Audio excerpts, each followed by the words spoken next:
Now to the ambiguous nature of the U.S. Congress, where control of the Senate is clear, but just who sits in what seat isn't quite nailed down yet. Democrats held on to every seat they were defending and took one Republican seat in Pennsylvania. The December runoff in Georgia between Democratic Senator Raphael Warnock and Herschel Walker will no longer determine which party controls the body, though if the Democrats do hold that seat, a majority of 51 removes some procedural obstacles.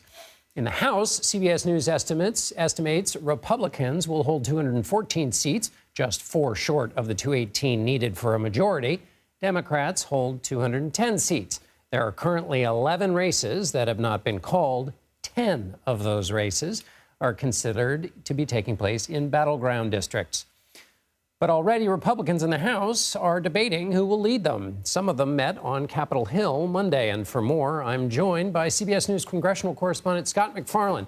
Scott, we'll start in the House with the Republicans. They're having leadership elections. And what's taking place with that slightly unsettling experience?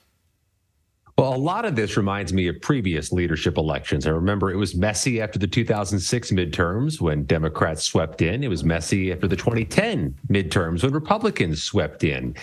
Kevin McCarthy is going to have to secure 218 votes to be the Speaker of the House. If you assume Republicans take control of the House majority, it'll likely be by the narrowest of margins, which means Kevin McCarthy has the narrowest of margins for error. He did get an endorsement from one particular part of his conference today from Marjorie Taylor Greene, who a few moments ago said the Republicans in the House must unify behind Kevin McCarthy to ensure the Democrats don't peel off a couple of Republicans to join them, and then the Democrats take over the majority. Here's the bottom line. Kevin McCarthy may have a 3 or 4 vote margin. Any faction of that conference has veto power. It could get messy, but John, you've covered these before as well. Unless there's an alternative, he's on a trajectory towards the speakership with the majority. They need to have another name to truly siphon off votes. Yeah, can't beat something with nothing. I want to ask you a question about the January 6th committee, but the Republicans aren't the only one trying to pick a leader. Democrats also, Nancy Pelosi is the current leader, but you have some reporting about how that leadership is happening or not happening. I had a lot of conversations late today with veteran House Democrats, all of whom say the field for Democratic leadership is pretty much frozen until Speaker Pelosi commits to running for leadership again. Of course, she won re-election, but she said again today she hasn't made up her mind. She's waiting for all the races to be called before she does so. That could take days or weeks still. And time is of the essence right now. It's quite valuable in a leadership election or a leadership race. These are the seminal moments. And if Nancy Pelosi has frozen the field, she has frozen many Democrats who want to come up with a plan. They want to know a succession plan. They want to jockey for positions with each other. To be clear, there is some jockeying going on, but the field is frozen at a delicate moment because Speaker Pelosi is keeping her powder dry on this. And finally, Scott, the January 6th committee had a response to former President Trump. What do you know? They say he has now, in fact, defied their subpoena. The deadline for him to sit with them for an interview, according to their subpoena, was today, November 14th. Didn't happen. The request for documents was deadlined earlier this month for November 4th. Didn't happen. In a statement that was issued Monday night, the January 6th committee says the former president is doing what thousands of other witnesses did not do, failing to come forward, and that he's making a legal challenge which echoes legal arguments courts have thrown out in the past in his previous legal challenges over January 6th or the 2020 election. They say they'll consider future legal options. And the vice chair of this committee, Liz Cheney, at a speech at the University of Chicago, says criminal referrals remain a strong possibility for this panel. Depending, of course, on who controls Congress. But we'll wait for that to happen to determine the future of the committee. Scott MacFarlane, thanks so much for being with us. And for more on the midterm elections, Chief Election and Campaign Correspondent Robert Costa joins me now from Washington. Bob, there's a lot of talk about blaming former President Trump for the weak outcome for Republicans. How much of that blame is real, and what exactly are they blaming the former president for? Because Republican voters are the ones who picked those Republican candidates. And they often pick those candidates with the suggestion and endorsement of former President Trump. There's grumbling, especially among the Republican establishment, the business-friendly wing of Congress, that Trump's fingerprints all over these races didn't help the party. But they're not necessarily ready to go to political war with him just ahead of this Tuesday announcement where he's likely to get into the 2024 presidential race. So what we're seeing now is a fluid dynamic inside the Republican Party.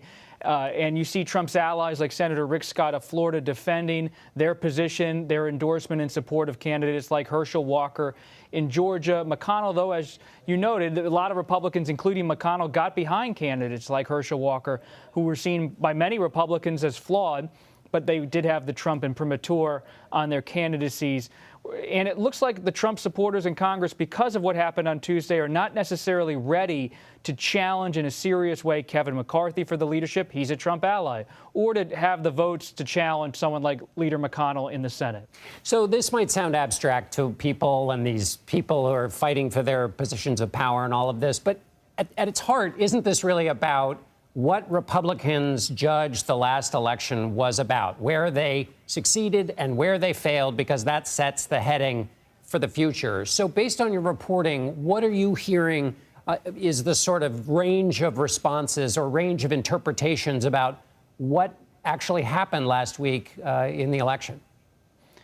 There's a thought that election deniers really scared the suburban swing voter, the independent voter. And you look at Kari Lake struggling in Arizona's gubernatorial race, a very tight race. And you look at someone like Mehmet Oz in Pennsylvania. Republicans believe these should have been very winnable races. Mehmet Oz got the Trump endorsement in the primary, beat David McCormick, a favorite of the Republican mainstream.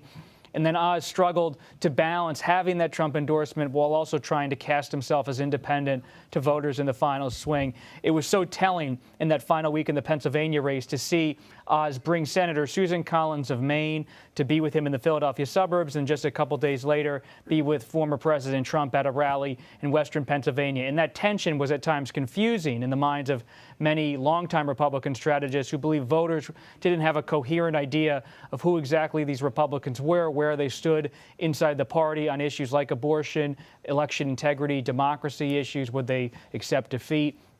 And this led to Republicans not being able again and again to hammer the issue of the economy, which they had hoped would lift them and create a possible red wave.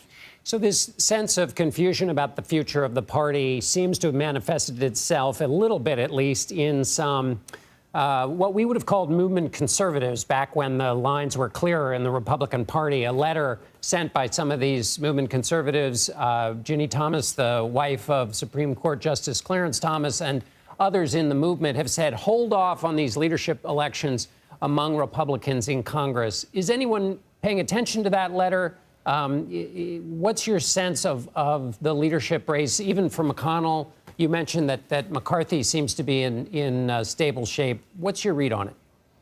There's a bit of a pressure campaign in the Senate led by Senator Scott, Senator Graham, Senator Rubio to hold off on the leadership elections until the Georgia Senate runoff in December. And the thought from that wing of the GOP is let Herschel Walker have a vote should he win the special runoff, should he win the runoff in December. But they also would like to see if someone could emerge as a McConnell challenger. But McConnell assured reporters today he has the votes. If there's a leadership election, he's confident in his position. And you saw Senator Scott was on the ground in Georgia today. And Senator Rick Scott definitely is leaving open the possibility of challenging McConnell, our NRSC chairman this year. But because of the disappointments on Tuesday, he doesn't have immense political capital to somehow launch a bid that would be seen as very compelling. What I'm seeing from my sources in the House and in the Senate is a wait-and-see moment. They're trying to see how Georgia plays out, how Trump's announcement plays out, and that's why they want to delay in the leadership elections, because they believe there are some parts in the air that could drift in different directions in the coming weeks, could help some ambitious Trump allies move up in the ranks, but they need time. Well, wait and see would be all the way till December 6th. That's a lot of time in politics for mischief. So we'll be back to you, Robert Costa, to explain it all to us. Robert Costa from Washington. Thanks, Bob. Thank you.